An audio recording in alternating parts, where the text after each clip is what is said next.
Good afternoon, dear students. We are here at the next topic of the chapter. So next topic is processes of recombinant DNA technology.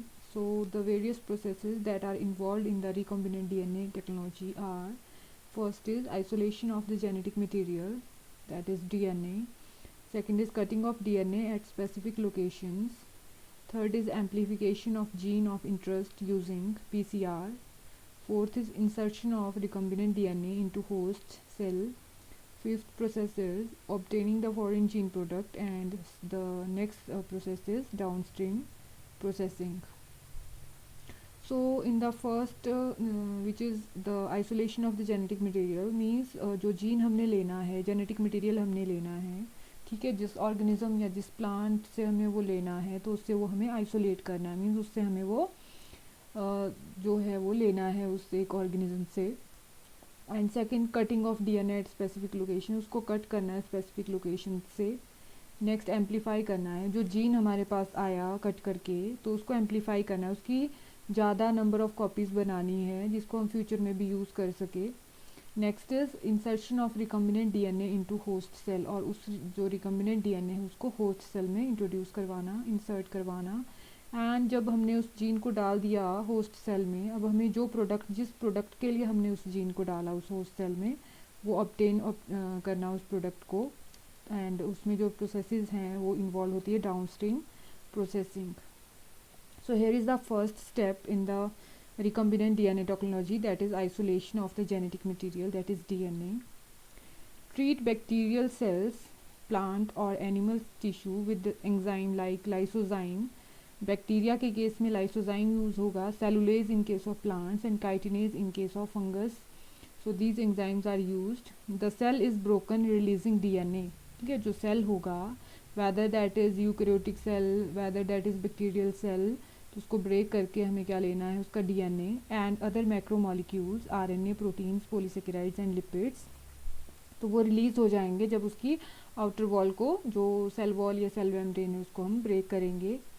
RNA is removed by treating with ribonuclease. RNA को कैसे remove करना है, उससे राइबोन्यूक्लियाइज जब enzyme act करेगा तो वो जो आरएनए है उसको वो ब्रेक कर देगा, क्योंकि हमें आरएनए नहीं चाहिए. Proteins are removed by treating with protease. जो प्रोटीएज एंजाइम है वो किसको रिमूव करेंगे, वहाँ से प्रोटीन्स को रिमूव करेंगे. Other molecules are removed by appropriate treatments. When chilled ethanol is added, purified DNA precipitates out as fine threads in the suspension. तो आप ये देख सकते हो, ठीक है, जब अल्कोहल ऐड किया तो क्या हुआ, साइड से जब अल्कोहल ऐड किया तो इसमें क्या बनी, डिस्टिंक्ट लेयर्स बनी, और स्पूलिंग से वो क्या हो, spooling of genetic material is observe. तो यहाँ आप देख सकते हो ये जेनेटिक मटेरियल दिख रहा है, और यहाँ भी आप इस पिक्चर में देख सकते हो, और लास्ट पिक्चर में भी आप देख सकते हो ये जो इसमें लिया हुआ है, तो ये क्या है, इसमें जो डीएनए आइसोलेट किया, जिससे भी वो प्लांट सेल है या एनिमल सेल है या बैक्टीरियल सेल है, उससे वो जो है आइसोलेट किया. Second is cutting of DNA at specific locations.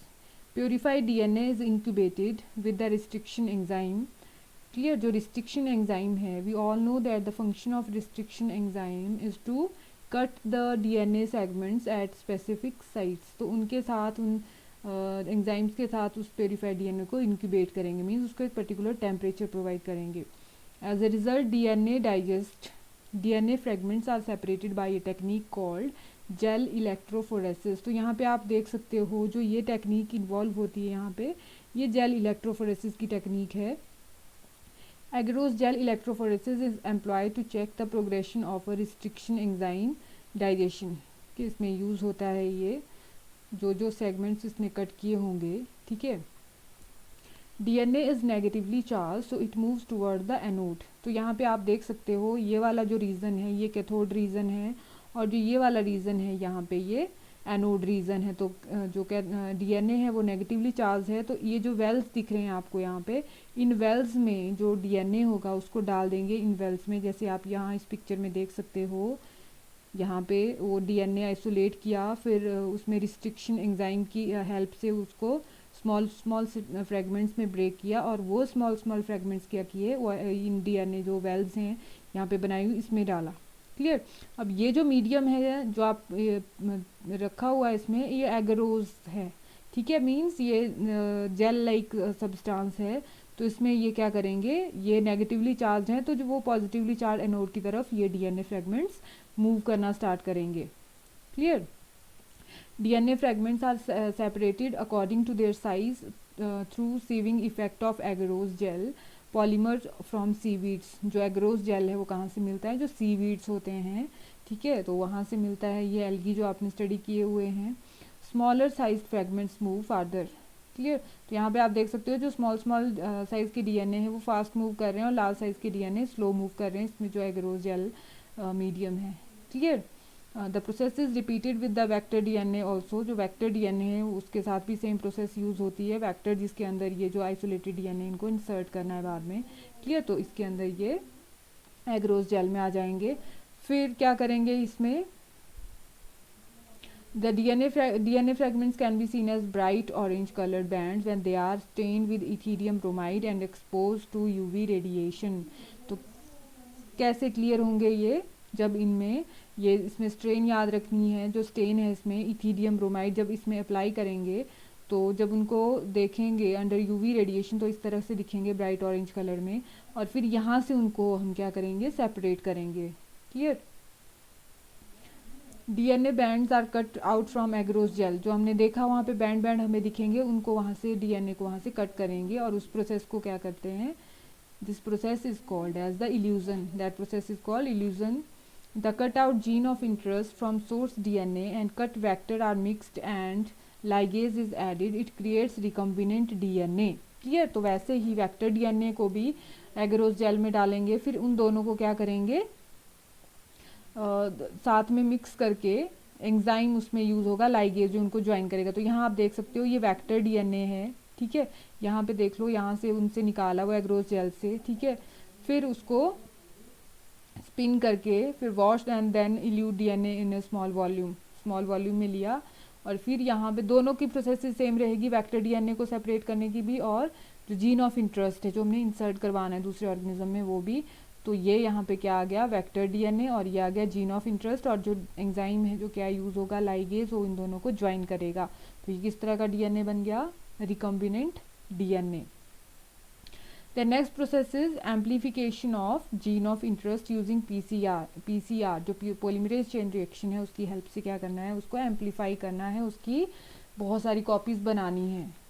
Polymerase chain reaction is the synthesis of multiple copies of the gene of interest in vitro using two sets of primers and the enzyme DNA polymerase। तो यहाँ पे याद रखना है जो PCR है that is in vitro process। in vitro means outside the living cell। Clear. Outside the living cell meaning होता है इन विट्रो का, और इनसाइड द लिविंग सेल होता है इन विवो। क्लियर। तो इन विट्रो उसमें क्या करना है, मल्टीपल कॉपीज बनानी है उस जीन ऑफ इंटरेस्ट की using two sets of primers. Two primers use होंगे इसमें, और एंजाइम जो यूज होगा that will be DNA polymerase. Primers are small chemically synthesized oligonucleotides that are complementary to the regions of DNA. तो primers का उसमें role हम देखेंगे। So these are the three steps in the PCR. First is denaturation, second is annealing and third is extinction। तो यहाँ पे आप देख सकते हो जिसको हम डिटेल में देखेंगे। फर्स्ट प्रोसेस denaturation है, सेकंड annealing है और थर्ड extinction है, कैसे इसमें इसकी कॉपीज बनेगी। तो यहाँ पे जो फर्स्ट स्टेप आता है that is denaturation। It is the heating of target DNA, gene of interest, at high temperature 94 degrees Celsius to separate the strands। Each strand act as template for DNA synthesis। तो यहाँ आप देख सकते हो ये वो जीन ऑफ इंटरेस्ट है जिसकी हमने मल्टीपल कॉपीज बनानी है। Clear. Reason to be amplified जो यहाँ पे आप देख सकते हो डार्क कलर में दिया हुआ है। जब इसको हीट करेंगे 94 डिग्री सेल्सियस पर तो इसके स्ट्रैंड्स क्या हो जाएंगे, सेपरेट हो जाएंगे, and that process is called as the denaturation. और नेक्स्ट जो इसमें प्राइमर ऐड करना है जो एक ओलिगोन्यूक्लियोटाइड सीक्वेंस है, जहाँ पे आप प्राइमर देख सकते हो अटैच किया हुआ है, फिर स्टार्ट होगी इसमें रेप्लिकेशन। तो जब इस प्राइमर को ऐड करेंगे that process is called annealing. So next is the annealing, next step in the PCR. It is the joining of the two primers at 52 degree Celsius at the 3 prime end of the DNA template. तो prime याद रखना है किस prime पे होगा, 3 prime पे दोनों के। इस वाले स्टैंड का ये 3 प्राइम है और इस वाले स्टैंड का इधर 3 प्राइम है, and we all know that the replication takes place from 5 prime to 3 prime. तो इस वाले स्टैंड में इस तरफ को चलेगी रेप्लिकेशन इसकी, और यहाँ से इस डायरेक्शन में चलेगी replication then, and that step is extension here. So clear annealing where the primer are added at 3 prime end of the DNA templates, are both the DNA strands are acting as template strands. So next is the extension. Here is the third process, that is extension. Here you have to learn the main enzyme involved here. It is the addition of nucleotides to the primer using a thermostable DNA polymerase. That thermostable DNA polymerase enzyme is called Taq polymerase. It is isolated from a bacterium, और ये जो enzyme है Taq polymerase कहाँ से isolate किया हुआ है, bacterium से आइसोलेट किया हुआ है, and the name of that bacterium is Thermus aquaticus. It remains active in high temperature during the renaturation of double-stranded DNA. तो हाई टेम्परेचर पे क्या रहता है, ये एक्टिव रहता है, अपना वर्क करता है. Through continuous replication, the DNA segment is amplified up to 1 billion copies. तो 1 billion तक कॉपीज़ यहाँ पे इसकी बन सकती हैं. तो कितनी साइकिल्स होंगी, 30 साइकिल्स. 30 साइकिल मीन्स ये जो सिंगल एक हमने DNA सेगमेंट लिया है इसको बिलियन बनने में 30 साइकिल्स लगेंगी. 30 cycle in the sense 30 times DNA replication होगी, but that is a very fast process. The amplified fragment can be used to ligate with the vector for further cloning. अगर और ज़्यादा इसके नंबर बनाने हैं तो इसको जो वेक्टर है उसके साथ ऐड करके भी वेक्टर खुद ब खुद उसके क्लोन बना देगा, न्यू जीन्स जो सेगमेंट्स है वो बना देगा. So here is the again PCR at a glance. So first DNA sample लिया, उसमें प्राइमर ऐड किया, दैट फर्स्ट उसमें एनिलिंग प्रोसेस है. न्यूक्लियोटाइड्स अटैच होंगे with the help of Taq polymerase, और क्या बनेगी, नंबर ऑफ कॉपीज़ बनेगी, और ये इसमें क्या है, जो साइकिल चलेगी वो इस एक इंस्ट्रूमेंट में चलेगी. ठीक है, thermal cycler is written here, the name of that instrument, जिसको टेम्परेचर प्रोवाइड करेगा जितना इसके लिए रिक्वायर्ड होगा. Then the next process in the recombinant DNA technology is insertion of recombinant DNA into host cell और organism. Using any methods, the ligated DNA is introduced into recipient or host cells. They take up DNA from its surrounding.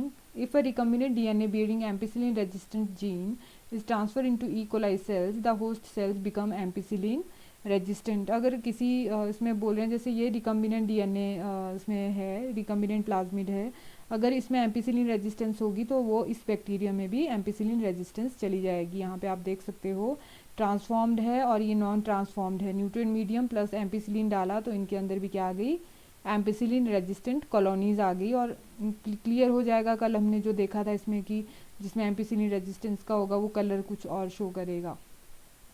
If the transformed cells are spread on agar plates containing ampicillin, only transformants will grow, untransformed recipient cell will die. तो यहाँ पे ये जो दोनों इसके अंदर डालने का पर्पज़ है, तो क्या पर्पज़ है इसका, इन दोनों को जब साथ में डाला है, क्लियर, जैसे ये वाला आप देख रहे हो यहाँ पे प्लाज्मिड जब इस बैक्टीरियल सेल के अंदर गया तो ये ट्रांसफॉर्म्ड सेल हो गया, बट वहाँ पे कुछ और सेल्स होंगे पेट्री डिश में जिसके अंदर ये प्लाज्मिड नहीं गया होगा. तो उसको कैसे डिफ्रेंशिएट करना है, तो उसको डिफ्रेंशिएट करने का वे क्या है, एम्पिसिलिन रेजिस्टेंस से पता करेंगे उसमें. ठीक है, तो उस वाली पेट्री डिश में क्या डाल देंगे, एम्पिसिलिन जो है, एम्पिसिलिन जो एंटीबायोटिक है वो डाल देंगे उसमें. तो जो ट्रांसफॉर्म्ड होंगे वो बच जाएंगे, और जो नॉन ट्रांसफॉर्म होंगे जिसमें जो प्लाज्मिड है विद जो एम्पिसिलिन रेजिस्टेंस नहीं आया होगा तो वो दैट विल डाई. तो किसमें डिफ्रेंशिएट करने में बता रहा है कि कौन से ट्रांसफॉर्म्ड है और कौन से नॉन ट्रांसफॉर्म्ड हैं. Next is obtaining the foreign gene product. The ultimate aim of recombinant DNA technology is to produce a desirable protein. जिसके लिए हमने उस जीन को डाला उससे जो हमें प्रोडक्ट चाहिए, that is the next step. If a protein encoding foreign gene is expressed in a heterologous host, it is called a recombinant protein. जिस होस्ट में उस प्रोटीन को डाला है, उस जीन को डाला है, जब वो उस प्रोटीन को प्रोड्यूस करना स्टार्ट कर देगा और प्रोटीन बनाएगा तो that protein will be called as recombinant protein. Cells with foreign genes can be grown in laboratory, तो उन सेल्स को लैब में भी ग्रो करवा सकते हैं. The cultures are use to extract desire protein and purify it by using separation techniques. तो उन कल्चर्स को जिन सेल्स के अंदर वो फॉरेन जीन डाला होगा, ठीक है, उनसे वो डिजायर्ड प्रोटीन लेके उसको प्योरीफाई करके यूज़ कर सकते हैं. The cells can also be multiplied in a continuous culture system. Here the used medium is drained out from one side while fresh medium is added from the other. It maintains the cells more physiologically active and so produces a large biomass. It yields more desired proteins. तो इसका हम next में देखेंगे. जो bioreactors का concept है, continuous culture जो system है, जैसे एक साइड से फ्रेश मीडियम डालते जाएंगे, प्रोडक्ट मिलते जाएंगे, फिर से उसमें जो रिएक्टर्स हैं, बायोरिएक्टर्स हैं, उसके अंडर आएगा ये जो ये लास्ट में दिए हुए हैं अबाउट द बायोरिएक्टर्स, कैसे फॉरेन जो ऑब्टेन कैसे करना है हमने. ठीक है, जो मान लो हमने कोई एक पर्टिकुलर टाइप का बैक्टीरिया है, हम उसमें से कोई एक प्रोटीन मिल रहा है हमें उस बैक्टीरिया से, तो हम उसको लार्ज स्केल पे लैब में ग्रो करवाएंगे उस बैक्टीरिया को, और उस बैक्टीरिया को बायोरिएक्टर्स में डालेंगे. क्लियर. वो बैक्टीरिया क्या होगा, उसके अंदर जीन होगा, कोई हमने जीन ऑफ इंटरेस्ट डाला होगा, फिर उस बैक्टीरिया उस जीन के अकॉर्डिंग वो प्रोटीन बना रहा है. जब वो बहुत सारे बैक्टीरिया हम लैब में ग्रो करवा रहे हैं, तो उनको जब हमने उनसे प्रोटीन लेना है तो किस में डालना पड़ेगा, हमें उनको बायोरिएक्टर्स में डालना पड़ेगा. ठीक है, जो वेसल्स होते हैं बड़े बड़े, पिक्चर में आप देख सकते हो उसमें वेसल दिए हुए हैं.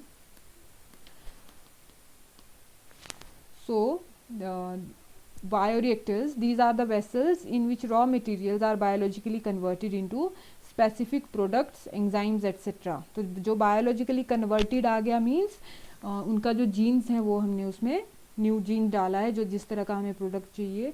यूजिंग माइक्रोबियल, प्लांट, एनिमल और ह्यूमन सेल्स, तो ये सारे सेल्स उसमें यूज़ हो सकते हैं. Bioreactors are use to produce large quantity of products. They can process 100 to 1000 litres of culture. तो इतने ज़्यादा वो कल्चर को प्रोसेस कर सकते हैं. A bioreactor provides optimal growth conditions. जो उस बैक्टीरियल सेल को या जो भी माइक्रोब हमने लिया है उसके लिए जो ऑप्टिमल ग्रोथ कंडीशन चाहिए, वो सारा कुछ ये बायोरिएक्टर्स को उसकी नीड के अकॉर्डिंग प्रोवाइड करेंगे. यहाँ पे आप देख सकते हो ये जो लगे हुए हैं इसमें डिफरेंट ये जो सारे टूल्स हैं, ये उसके टेम्परेचर को सेट करने के लिए, उसमें जो विटामिन या उसको ऑक्सीजन कितने अमाउंट में चाहिए उसको सेट करने के लिए लगे होते हैं. So a bioreactor provides optimal growth conditions like temperature, pH, substrate, salts, vitamins, oxygen to get desired product. जिस तरह का हमें product चाहिए उससे. So these are the pictures of types of bioreactors. Most commonly used bioreactors are stirring type stirred tank reactors. It is usually cylindrical or with the curved base to facilitate the mixing of the reactor contents. The stirrer facilitates even mixing and oxygen availability. Alternately, air can be bubbled through the reactor. तो यहाँ पे आप देख सकते हो, तो cylindrical हैं ये, और ये जो आप देख रहे हो उसमें लगे हुए हैं ये जो ब्लेड लाइक स्ट्रक्चर दिख रहे हैं, तो उसको मिक्स करने के लिए, उसको मीडियम को मिक्स करने के लिए, और जो उसमें ऑक्सीजन की उसमें जितनी अमाउंट चाहिए उसको मिक्स करने के लिए. तो यहाँ पे आप देख सकते हो acid base for pH control. ठीक है, यहाँ से उसको कंट्रोल करने के लिए. नीचे इसमें steam for sterilisation. Clear. Steam अगर उसमें के अंदर डालनी है तो इससे हम स्टीम डाल सकते हैं. और यहाँ पे आप देख सकते हो मोटर भी लगा हुआ है. ठीक है, और जिससे ये रोटेट करवाना हो तो, ठीक है, ये जो ब्रॉथ, कल्चर ब्रॉथ यहाँ पे लिखा हुआ मीन जो भी हमने इसमें बैक्टीरिया माइक्रोब डाला होगा. और यहाँ पे आप देख सकते हो स्टेराइल एयर लिखा हुआ है, तो यहाँ से अगर कुछ एयर एंटर करवाना है, ठीक है, तो इससे हम वो एयर एंटर करवा सकते हैं इसमें. तो ऐसे ये वर्क करेगा. Next is spark stirred tank bioreactor through which sterile air bubbles are spark. तो यहाँ पे आप देख सकते हो इसमें, ठीक है, यहाँ पे आप देख सकते हो इसमें, यहाँ पे इसको रोटेट करने के लिए यहाँ से ये मिक्स होगा. So increase the surface area for oxygen transfer है यहाँ पे, यहाँ से इसको डालने के लिए. Bubbles dramatically increase the oxygen transferred area. जो बबल्स हैं वो भी इसका एरिया इंक्रीज करेंगे. So these are the pictures of these bioreactors. The next is parts of a bioreactor: an agitator system, an oxygen delivery system, इसमें a foam control system, a temperature control system, pH control system and sampling ports for periodic withdrawal of the culture। Clear. तो ये जो सारे हैं, first है agitator, इसको जब rotate करना है, मिक्स करना है इस मटेरियल को जो भी उसमें हमने डाला हुआ है, तो उसके लिए एजिटेटर सिस्टम होगा एक। नेक्स्ट जो यहाँ पे आप देख सकते हो ब्लेड लाइक स्ट्रक्चर्स हैं और यहाँ पे यहाँ से रोटेट होगा ये। और नेक्स्ट ऑक्सीजन डिलीवरी सिस्टम है, तो यहाँ पे आप देख सकते हो यहाँ से स्टेराइल एयर जहाँ पे लिखा हुआ वहाँ से इसमें ऑक्सीजन जाएगी, इसको जब रिक्वायर्ड होगी। ऑक्सीजन क्यों चाहिए? माइक्रोब्स हैं, उनको रेस्पायर होने के लिए oxygen, they will require oxygen, that's why oxygen delivery system is here. Next is a foam control system. अगर फोम बहुत ज़्यादा बढ़ जाता है तो उसको भी कंट्रोल करना है, तो यहाँ पे इस पिक्चर में देख सकते हो आप, here is written foam breaker. जब ज़्यादा फोम उसमें बन जाता है तो वो इसको ब्रेक करेगा फोम को, ठीक है। नेक्स्ट टेम्परेचर कंट्रोल सिस्टम, तो टेम्परेचर भी कंट्रोल करने के लिए इसमें सिस्टम लगा हुआ है, ठीक है, कितना टेम्परेचर चाहिए। नेक्स्ट इज पीएच कंट्रोल, तो एसिड बेस पीएच देख लिया हमने यहाँ पे। और sampling ports, clear, for withdrawal. अब यहाँ पे जब इसमें पूरा मिक्स कर दिया, प्रोडक्ट बन गए, तो उसको विड्रॉ भी करना है उससे, ठीक है। और कल्चर को अलग रखना है और जो प्रोडक्ट है हम उसको अलग रखेंगे। Next is downstream processing. It is a series of processes such as separation and purification of products after the biosynthetic stage. जब इन बायोरिएक्टर्स में जो बन गया, जो हमें प्रोडक्ट चाहिए, उसके बाद उसको क्या करना है? सेपरेट और प्योरीफाई करना है। उसके अंडर क्या स्टेप्स आते हैं? डाउनस्ट्रीम प्रोसेसिंग आती है। The product is formulated with suitable preservatives. और जो प्रोडक्ट हमें मिल गया, whether that is enzyme, protein, जो भी तरह का हमें प्रोडक्ट चाहिए, उसको उसके अंदर हमें क्या डालना पड़ेगा? प्रिजर्वेटिव डालने पड़ेंगे। वो प्रिजर्वेटिव क्या करेंगे? उसको प्रिजर्व करके रखेंगे। Such formulation undergoes clinical trials and strict quality control testing। तो क्लिनिकल ट्रायल्स भी होंगे उस पर। जैसे कोई प्रोटीन्स बनाया, मान लो ह्यूमन बॉडी में डालना है उसको, ह्यूमन बॉडी यूज़ करेगी उस प्रोटीन को, तो उसके क्लिनिकल ट्रायल्स भी होंगे। ऐसा नहीं होगा कि डायरेक्ट ही वो जो प्रोटीन बन रहा है उसको डायरेक्ट ह्यूमन बॉडी में हम उसको ट्रांसफ़र कर सकते हैं। तो उसके लिए क्लिनिकल ट्रायल्स होंगे। और strict quality control testing, strict क्यों होगी उसकी, कि क्या वो कोई हार्मफुल इफेक्ट तो नहीं क्रिएट कर रहा है वहाँ पे। तो यहाँ पे आप देख सकते हो जो क्वालिटी कंट्रोल में लिखा हुआ है, सेफ्टी, एफिकेसी, रिकवरी और कॉस्ट। कॉस्ट ज़्यादा तो नहीं है, रिकवरी रेट कितना है उसका, ठीक है, क्या इफेक्ट शो कर रहा है वो, तो ये सारे क्वालिटी कंट्रोल में आएंगे। और यहाँ आप देख सकते हो ये बायोरिएक्टर है जो हमने देखा कि उसमें जो माइक्रोब हमने डाला है या बैक्टीरिया, वो जो प्रोडक्ट बनाएगा, ठीक है। तो सेपरेटर से उसको सेपरेट किया, ठीक है, और फिर उसको यहाँ पे आप देख सकते हो प्रेस से जो भी उसमें प्रेशर और साइज़ है, कितना साइज़ रखना है, फिर उसको सेपरेट करना है, ठीक है। देन हियर यहाँ पे आप देख सकते हो टाइम, पीएच, वो भी मेंटेन करके रखना है। प्रोसेसिंग और फोल्डिंग यूनिट, फिर उसको प्योरीफिकेशन प्रोसेस कॉलम्स में डाला। ये जो सारे 3 आपको कॉलम्स दिख रहे हैं, दीज आर प्योरीफिकेशन कॉलम। तो यहाँ पे टेम्परेचर, प्रेशर जो भी है वो भी इनको मेंटेन करना पड़ेगा। और यहाँ पे आप देख सकते हो जो लास्ट में कंसंट्रेशन यूनिट है, कितना कंसंट्रेशन में बना वो जो प्रोडक्ट हमें चाहिए, जो फाइनल प्रोडक्ट है। यहाँ पे आप देख सकते हो फाइनल प्रोडक्ट है। फिर उसका क्या होगा? क्वालिटी चेक होगा, फिर वो मार्केट में जाएगा, ये बोल सकते हैं हम। फिर वो मार्केट में जाएगा या क्लिनिकल फील्ड्स में जाना है तो वहाँ पे जाएगा। So that are the various steps that are involved in the recombinant DNA technology.